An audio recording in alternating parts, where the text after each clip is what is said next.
Same drill as before, but this time I'm going to interfere. Hold your focus. Yeah! Water jet!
Not bad. Better than I expected.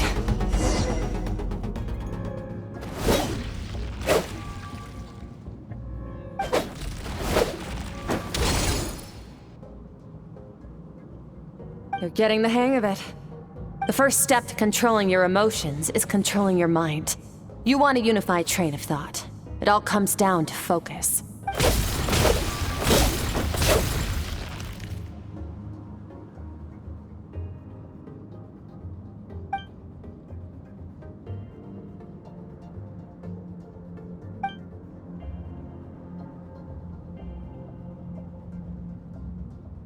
Your mind is rife with distractions.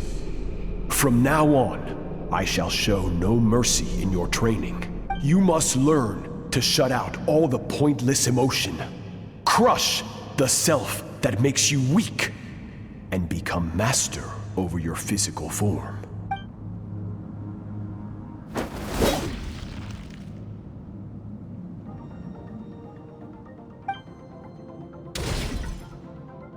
Stop. Let's pause here. One look, and I can tell your mind has wandered. That's to be expected. There's a limit to how long a human being can concentrate on one thing. Staying calm and focused sounds simple in theory, but in practice, it's more demanding than sword work or elemental abilities.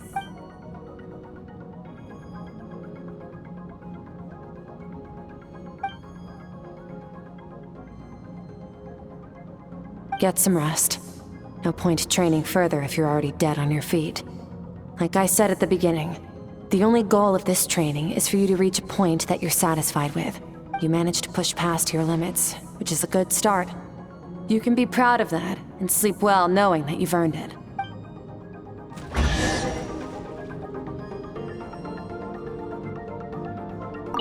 Warriors will train day and night to perfect their skills, but when the battle comes, their fate may be decided in a matter of minutes. One mistake, one moment of hesitation, and just like that, all their blood, sweat, and tears were for nothing. You need to push yourself to perfection, or you might not even live to regret it.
Skirk is amazing.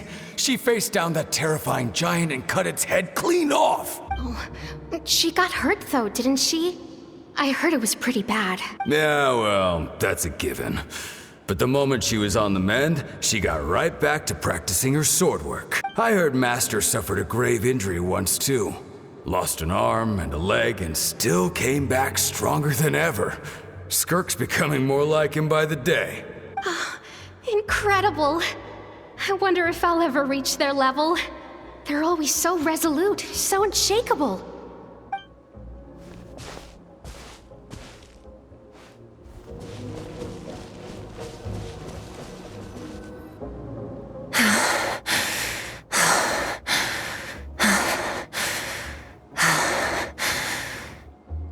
Pathetic. You're not even trying. You're so much weaker than you think. Skirk, have you become a positive light in this world?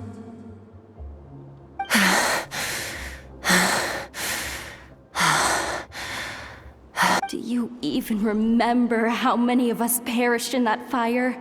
How many bodies were left to rot on the scorched earth? Yet you alone live on. Keep your gaze fixed on your blade. You don't deserve to rest. I have so many questions. I just want to jump in a spaceship, explore the whole universe, and get answers from the stars.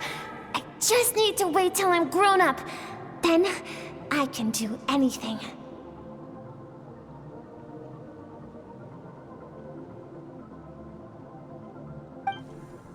Now, you must bid farewell to who you were in the past and become someone stronger. Run! Skirk! Run! Only death awaits us here. Keep running, and don't ever look back.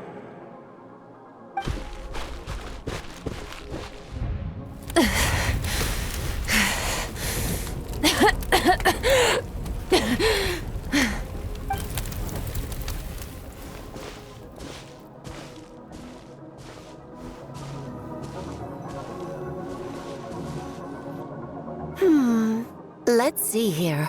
First things first, you need a new identity. Going around telling people you're from somewhere beyond the stars won't do, now will it? How about saying you hail from beneath the earth instead? As the Conrian saying goes, venturing out into the universe and down into the abyss are the same in that both are braving the dark unknown. Well, I'm a visitor on this planet, so I'll follow the rules. Ah, splendid. That saves me quite a bit of trouble. Let me offer you a piece of advice in return, although it might not be what you want to hear. I know the pursuit of strength is important to you, but taking a moment for yourself every once in a while is never a bad idea. Ignore her existence for too long, and there will come a day when you can no longer hear her voice.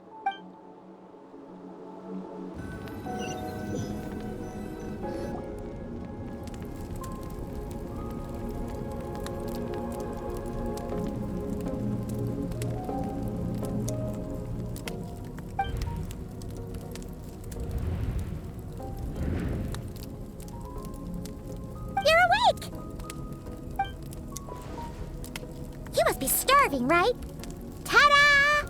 A barbecue feast just for you! Of course you are! That's why Skirk and Paimon got this all ready for you. Dig in! Before it gets cold. Ah, well, if you're around someone long enough, it's bound to happen. Plus, Skirk can cook. So, Paimon decided she can forget the whole Ice Queen thing. Paimon's not one to hold a grudge. Here's an idea. Let's save the chit-chat until after the meal.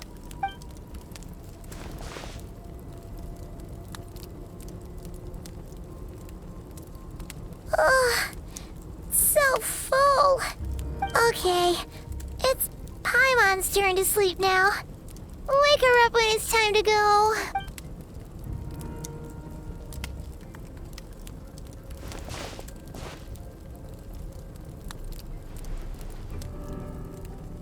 I have good news. First, your training is complete. You have what it takes to wield immense power. Now it's just a matter of putting it into practice. continue to learn from your journey and hone your skills against formidable opponents. Second, I've located the culprit we've been searching for. Next, we just need to retrieve the missing part of your soul, and our business will be concluded. When Ajax trained with me, he once told me he was bursting with questions. So I allowed him to ask me 3 of them before he left. You and I may never meet again, traveler. So if there's anything you want to ask me, now's your opportunity. Just like Ajax, I'll answer 3 of your questions.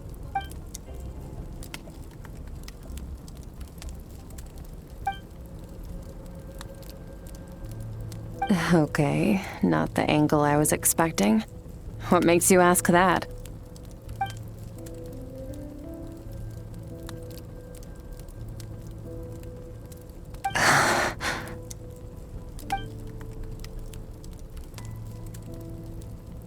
I knew that was a possible side effect. Closed off my mind to you for that exact reason. Even with the dream mirroring, you should have seen nothing but endless darkness.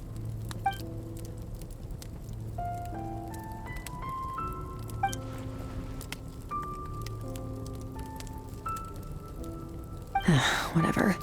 Must have been a flaw in my execution. I shouldn't be too surprised. Due to some recent circumstances, my self-control has been lacking as of late. Since you've seen what you've seen, there's no reason to hide the truth. All I ask is that you keep it a secret. No, I'm not from Tevat. I'm from a different planet. And there was a time when I journeyed through the stars. A lot like you in some ways.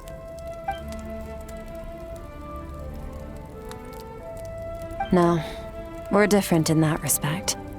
You're influencing the fate of this world. But me, I'm just passing through. Several hundred years ago, my master, Sertologi, opened the border between worlds and sent me here. But this is not my home. And one day, I'll return to the vast unknown of space. So, there you have it. On to your second question.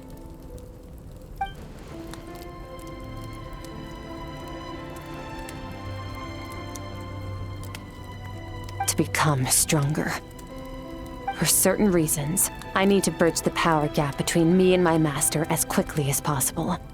But first, I need to understand the source of his strength.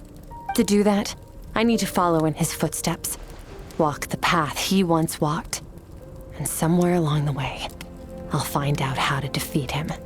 That is my sole focus and purpose. Okay. You have one question remaining.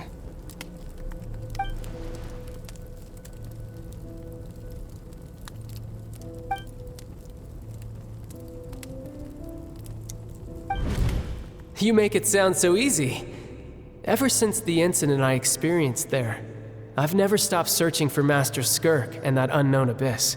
But it's been years now, and I've still found nothing.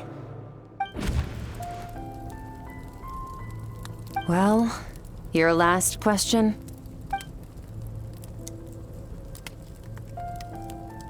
Ajax. His situation is different than yours.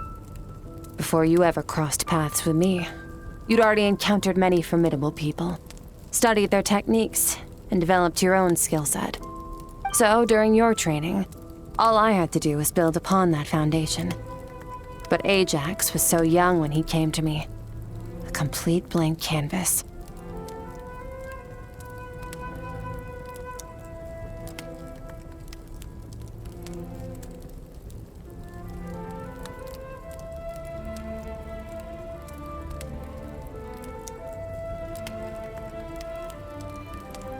Children can't help but imitate their role models. In the long run, that would only hinder his growth. Once Ajax has enough strength in his own right, I will allow us to meet again. Until then, let that motivate him to reach his full potential.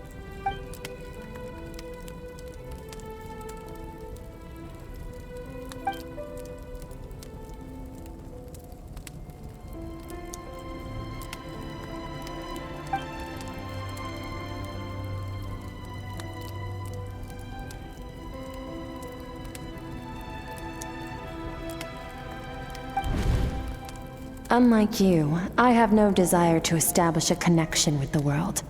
The weak and the lowly have no right to remember me.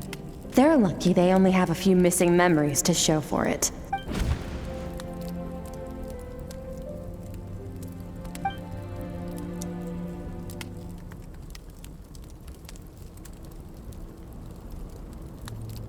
Wake up your companion.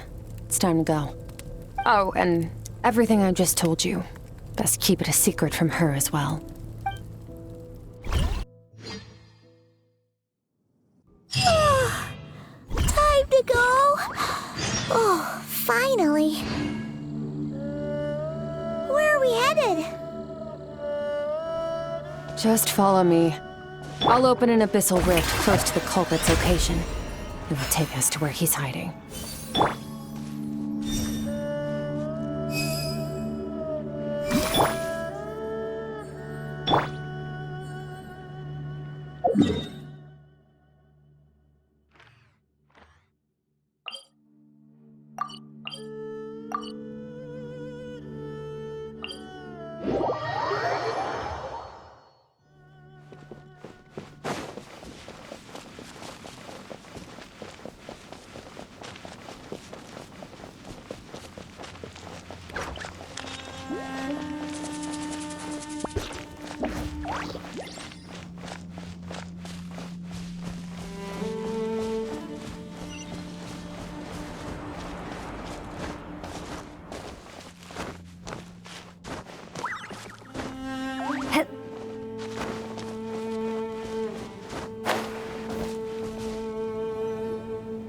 Wait, this is near the chasm, right? Yes. If we enter from here, we'll be able to reach that place from your dream. You have some experience with abyssal domains by now, but still, this is someone else's territory. Best to proceed with caution. Don't worry, Paimon's an expert at hiding behind other people for safety. Oh, but, that means you need to stay safe, traveler. All right. Remember your training. Time to put it to use.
Just gonna float behind you.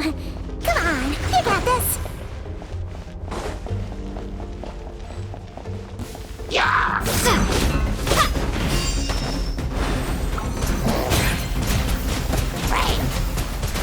Water jet!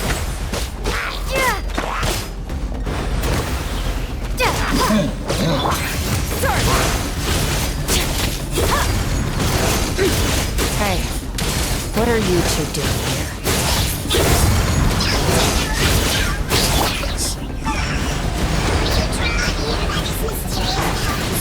Dusty, like an abandoned house. Let's press on.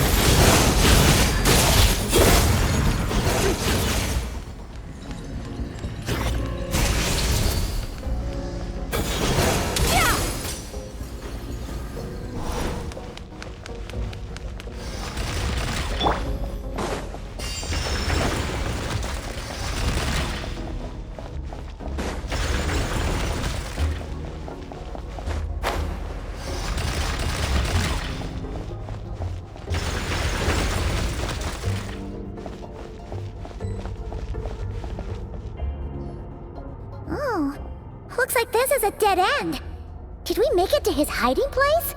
Ugh, this fog is making it impossible to see anything! This should be the place where you were attacked, Traveler. The missing part of your soul should be nearby. Can you sense where it is?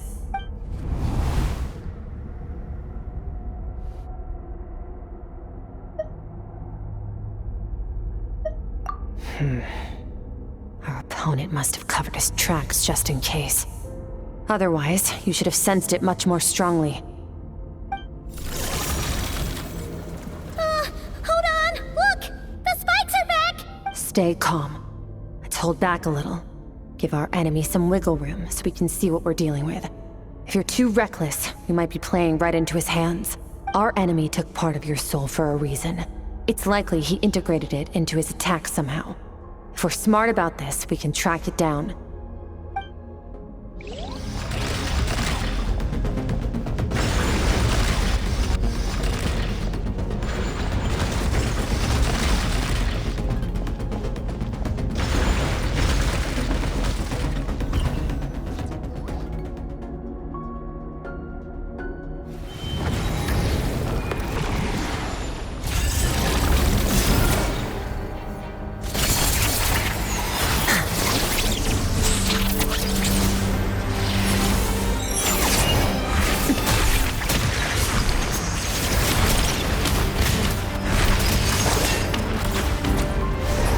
From the start, the attacks have been focused on me. Trying to break through my defenses? I see.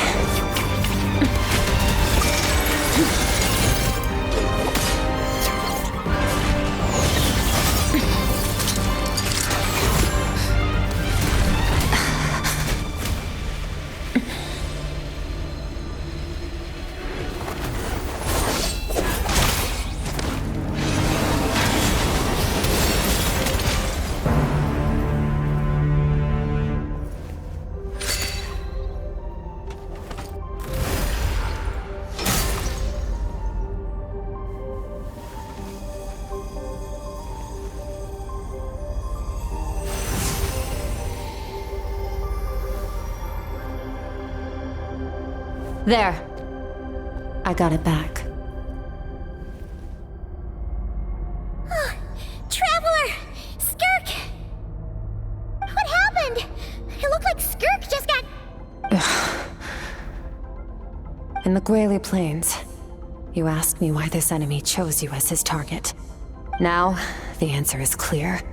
It's not just the fact that your strength is impressive.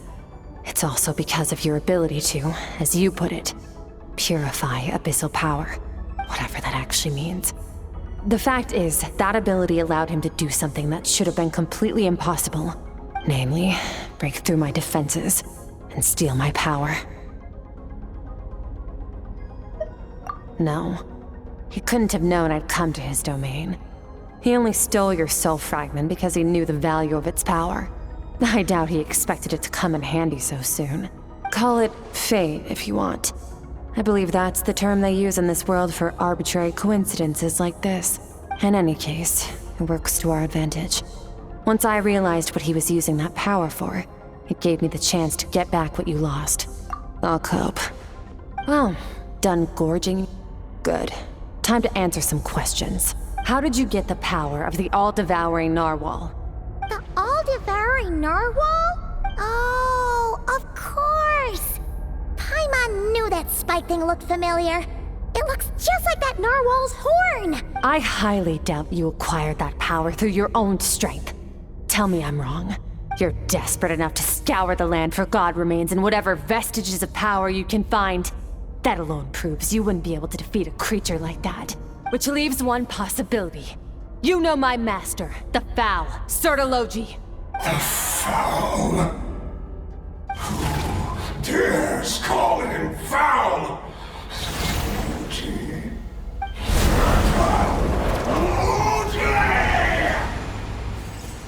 What's wrong? Bit off more power than you can chew? You're struggling to hold a basic conversation. Just a little longer. I'm still... Look! It's back! Those obsessed with power will let it devour them before abandoning their pursuit. Keep calm and use reason to decide the best course of action.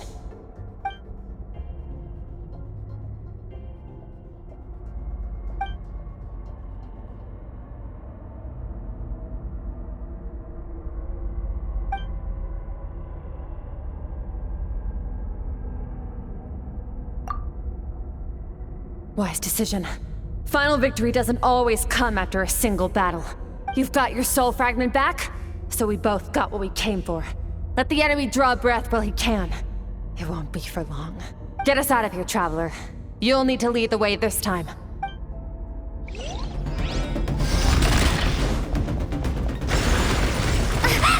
Skirk, is your shoulder gonna be okay? The wound is minor. It'll heal in no time. You should focus on getting out of here alive instead. Uh-oh! Falling spikes! Run!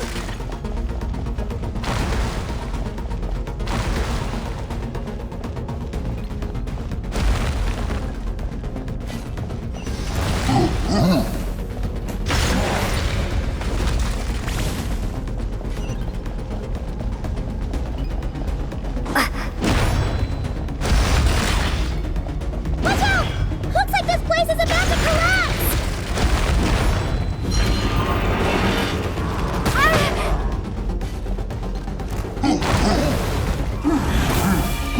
So, this guy's power has something to do with the all-devouring narwhal.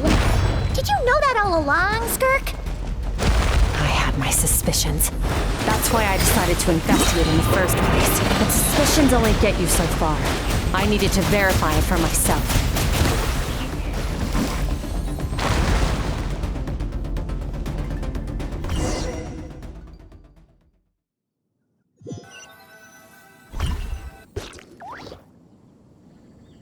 Phew. Oh, we should be safe here, right? I no longer sense his presence. Can't have followed us out of that abyssal domain. Weaklings like him will find that my power is not so easily controlled. He won't be leaving that place until he's managed to digest it. You seem surprised. I suppose that's fair. You've seen but a fraction of what that whale is capable of. That gaping maw could swallow a planet whole. It's called the all-devouring narwhal for a reason. Devouring is what it does best. It can extract power from anything, dead or alive, as long as it manages to make physical contact. Yeah. When we had our run-in with that thing, Neverlet mentioned that it has an instinct to devour. Your dragon friend recognized the nature of its abilities and used the power of Hydro to protect you. That worked because it was in a satiated state, so it was somewhat less aggressive than usual. It's a different story when it has no more power to feed off of. That's when its true voracious nature kicks in. It could devour everything on the planet in that state, which is why I cast it into that void space. But I hadn't counted on there being anyone left on this planet capable of wielding its power. To me, that says he must have encountered the whale a long time ago. Meaning, he must have known my master. Exactly. It told me everything I needed to know. Hence why I said we both got what we came for. And I believe that brings our transaction to an end. Now that you're whole again, you can get back to your own journey. I'll handle the rest of this situation myself. No way! We can't leave now! Something was stolen from you because of us! We have to help you get it back. This isn't my first taste of failure or losing power. When you fall, you get back up again and become stronger. That's how it is. But what if that monster finds you before you're all better? Plus, how are you gonna get home? It's not like you can just go swoosh and open a door to the abyss again. Not without your full strength. So, sticking with us for the time being doesn't sound so bad, does it? Fair enough. Then take this. What is it? A bag of Mora. Nothing in this world is free. I know that much. I'll leave the planning to you. Hurry up and decide where to go. We shouldn't linger. We should take Skirk somewhere she can rest. But where? Paimon gets the feeling Skirk wouldn't like being around a lot of people. Oh wait! Baiju said we could rest in the back room of the pharmacy, didn't he? Let's head there! He'll know something about Master. I'm sure of it. Next time, I need to be ready. Fine. It was just a scratch. It'll take time to recover my strength, of course. But adapting to situations like this is nothing new for me. Oh, this. It's a star crystal suit. Abyssal energy is scarce in Tevat.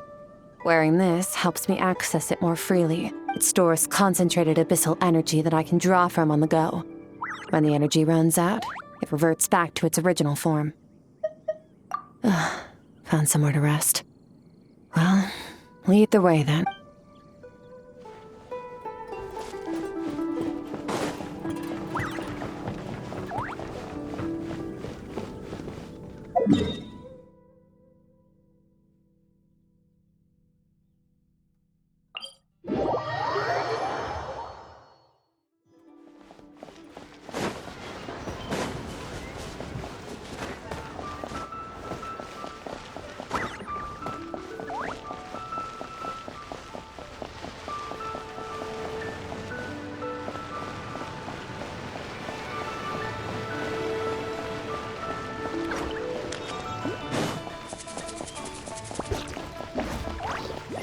Show me your prescription. I can't read what this says.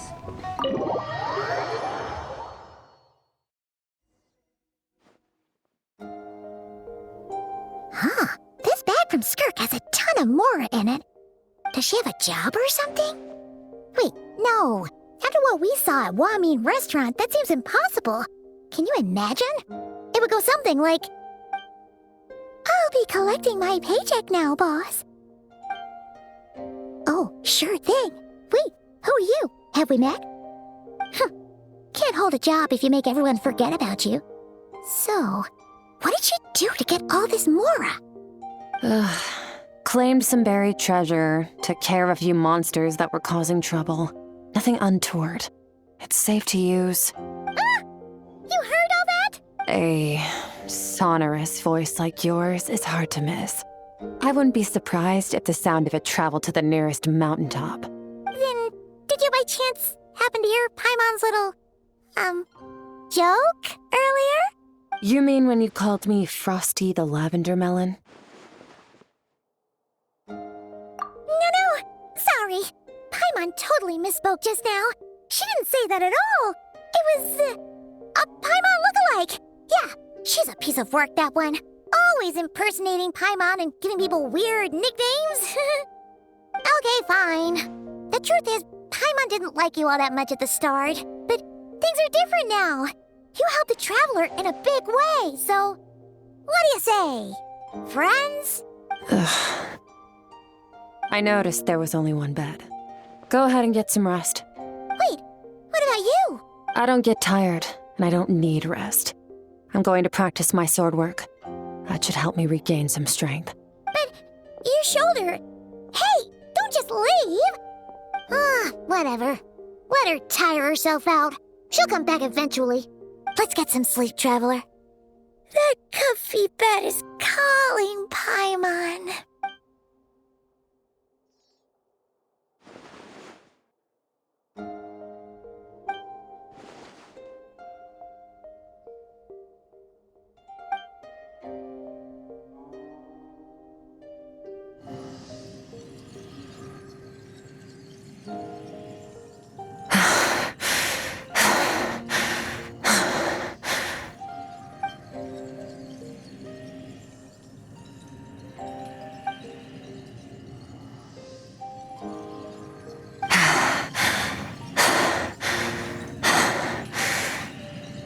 quiet.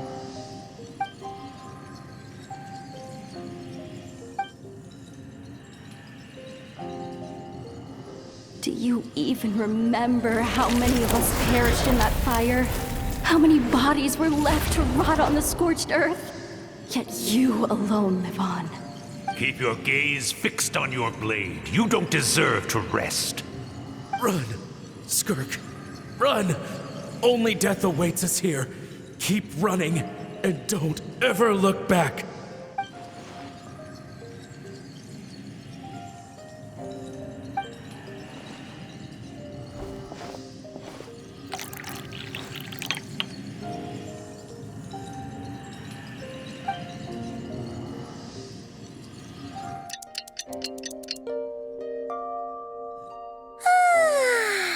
Getting an early night's sleep is the best.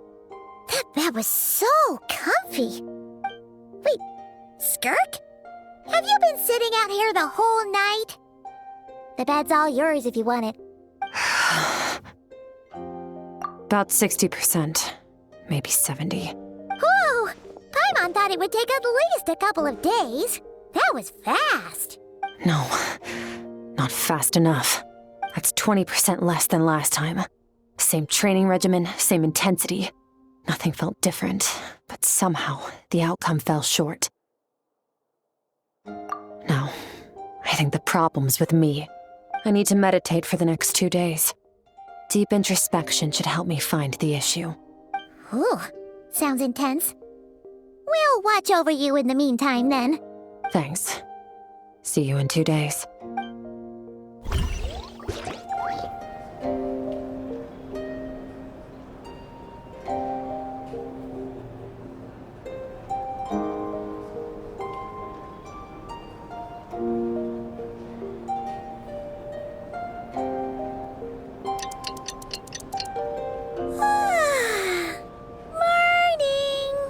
Skirk is still meditating, huh? It's been 2 days already. Shouldn't she be awake by now? Paimon can't think of anything we can do to help. Oh, wait! Breakfast! That's it! Paimon will go get breakfast! Skirk is gonna be starving when she wakes up. Be right back.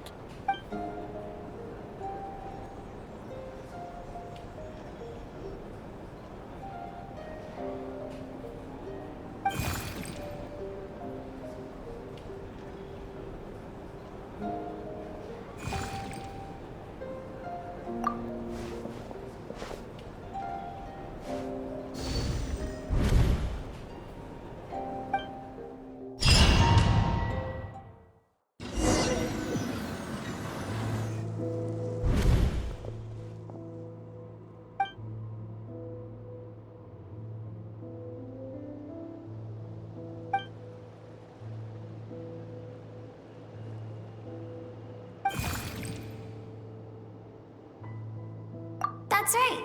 This is Skirk's inner world. Think of it as the threshold between the soul and dreams. This isn't your first time here, but what you remember is probably a space covered in darkness. I only managed to illuminate a small portion for you back then. Actually, it's my first time talking to someone like this. I only managed to break free and bring you here because the injury weakened her power. I guess that's why I can speak again, too. Call it fate, if you want. I think that's the word they use in this world for lucky coincidences like this, right? Now, before I take you to her, I gotta ask. You're the first outside visitor to ever come here. So, what's your impression of this place? Oh, you noticed. This river represents Skirk's strength. Strength accumulates over time. It is the summation of a person's lived experience. So this river is where all the fragments of Skirk's life should converge into a single stream of memories and emotions, flowing forward as one. But as you can see, this river has been severed numerous times. It's because Skirk doesn't like who she was in the past, and all she sees reflected in the river is a disgraceful shadow of who she was. She cuts through water and rock with the sword of reason. severs her connection with the past, and begins anew. You must learn to shut out all the pointless emotion. Crush the self that makes you weak, and become master over your physical form. This isn't my first taste of failure or losing power. When you fall, you get back up again and become stronger. That's how it is.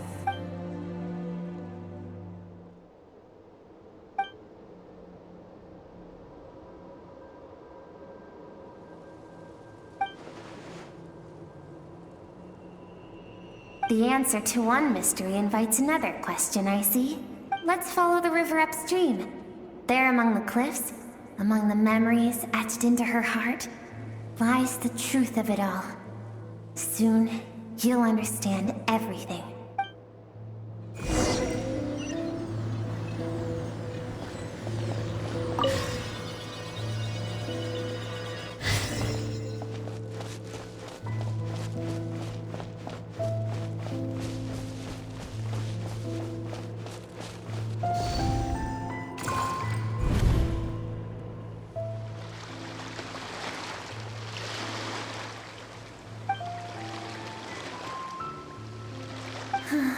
I've always thought that, even when falling leaves don't come from the same tree, they can still form bonds of kinship when they meet, like meteors. You both made a journey through the stars, both travelers who have landed on a planet that is not your home. Yet, when she first noticed your presence, although she hesitated for a moment, she still chose to walk away, indifferent as ever.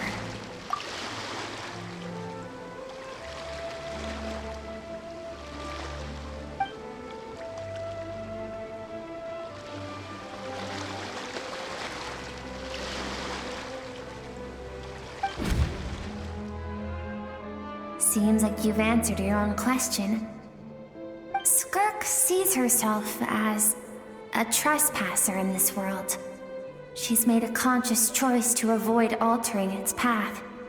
But the reason for that decision stems from events much earlier on in her life. Let's keep going. It's still a long way to the source of the river.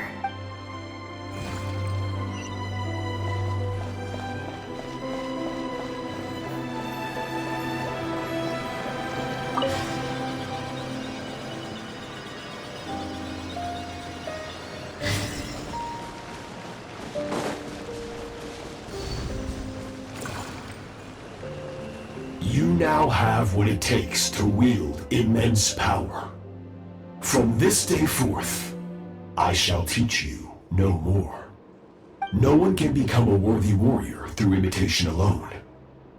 I have given you fangs and claws. Now, you must learn to hunt. You wish me to travel the world beyond on my own, Master? Indeed. Make new friends. Embark on your own journey. And piece together a new future from the shattered remnants of your past.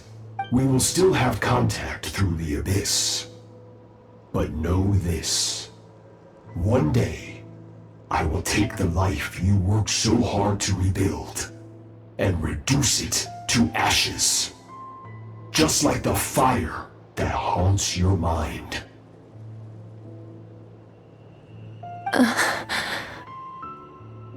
Why would you do that? I have told you before. Fear is the catalyst for human evolution. You have tasted loss. You have known fear, so deep it can be felt in the bones. But as living beings, we all have an instinct to detach from that which harms us. And thus pain dampens over time. And the acrid taste of fear becomes but a distant memory. Yet now, I have bestowed upon you the gift of fear eternal. It will drown you in the nightmare of your childhood, or it shall drive you to defeat me, whatever the cost.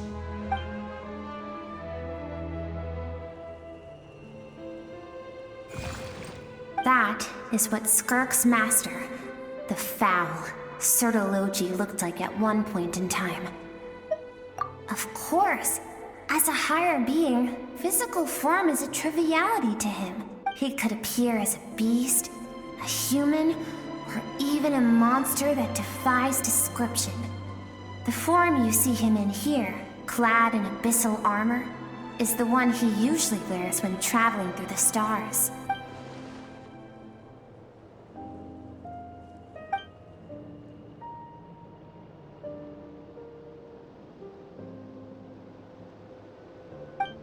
For certain reasons, I need to bridge the power gap between me and my master as quickly as possible. But first, I need to understand the source of his strength. To do that, I need to follow in his footsteps, walk the path he once walked, and somewhere along the way, I'll find out how to defeat him. That is my sole focus and purpose.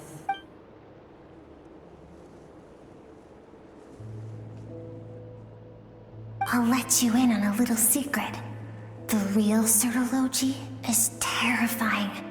The scope of his power is impossible to understand until you experience it firsthand. It is absolute. The power to crush all things. Shall we keep going? Let's see. We're about halfway there.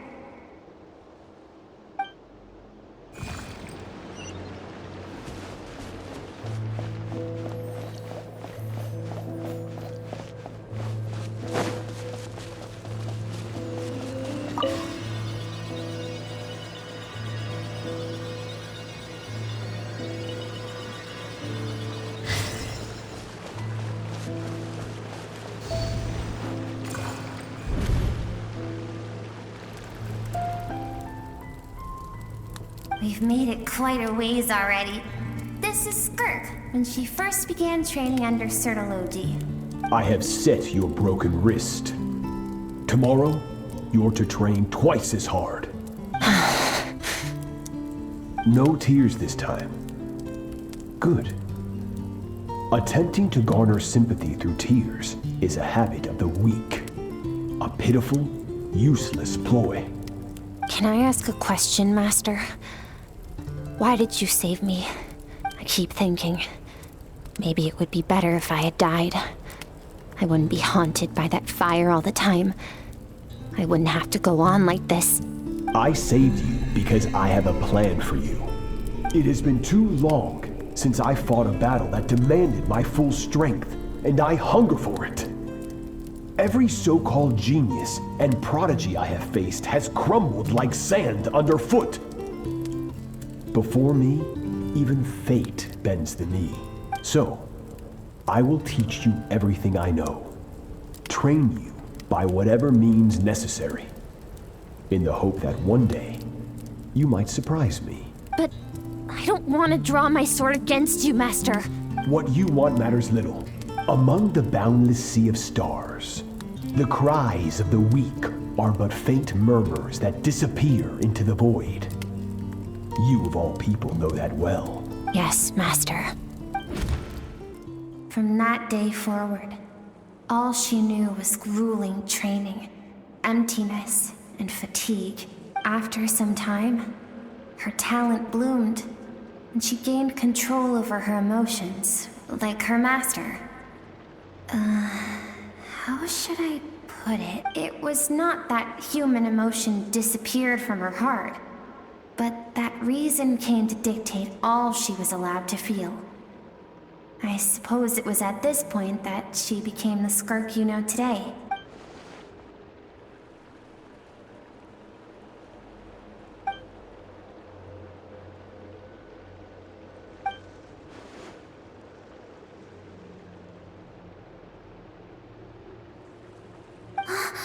We're nearly there. I almost don't want to reach the end. Well, shall we? This is the final stretch.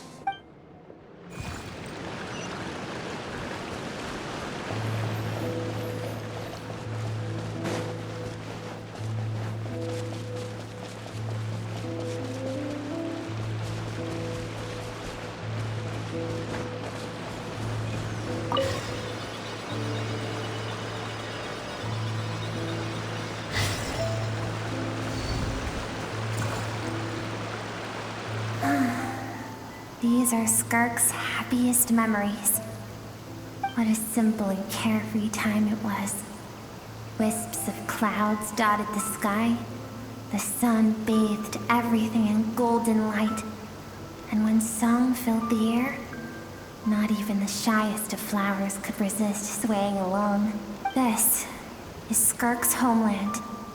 She was so curious about everything as a child, always skipping school to go exploring instead. There was so much to discover.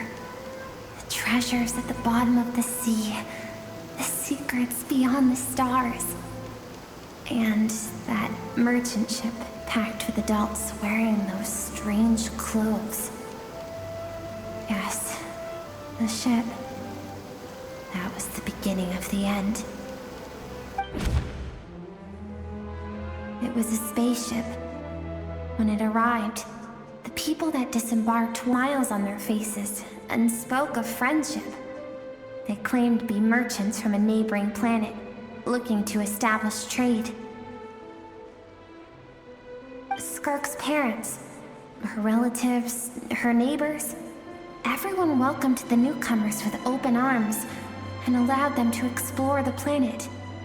To them, the visitors were guests and should be treated with hospitality.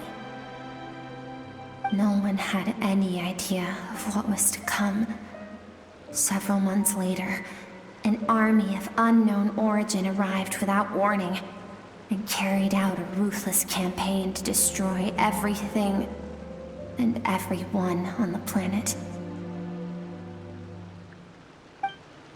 Skirk had skipped school that day, like so many times before, so she was not caught in the immediate wave of destruction.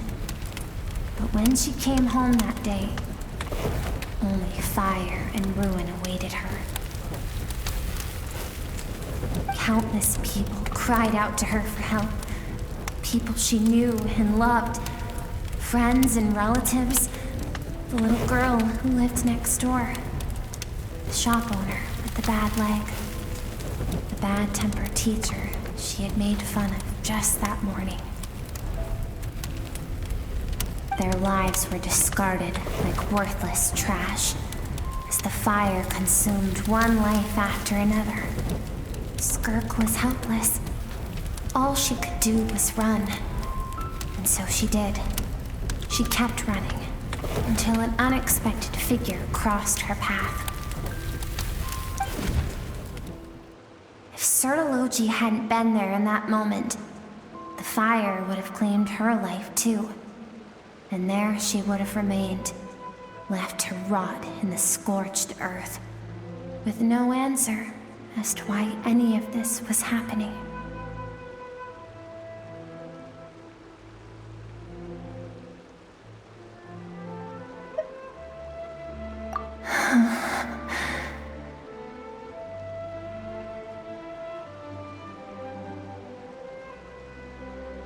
Because she and her people were seen as a threat.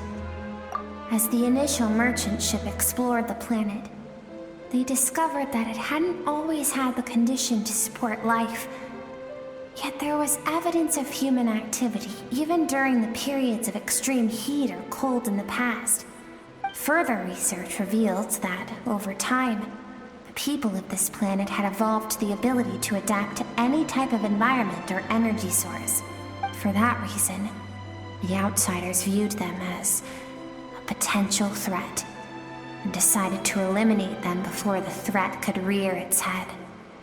And so, the army was called, and the so-called danger was wiped from the face of the planet. Senseless, isn't it? Deemed a threat because of a gift they didn't even know they had. Perhaps it was their own innocence and kindness that doomed them. But in the end, that was lost to the blaze as well. If those with power get to decide good and evil, then all you can trust in is the sword in your hand. And so, before death could claim her, she ran. She ran and never stopped. No one wants to relive their most painful moments. Well, brings us to the end of the story. This is as far as we can go. Skirk is waiting over there. For both of us. Let's go to her. It's time to fulfill my purpose. And my greatest wish over all these years.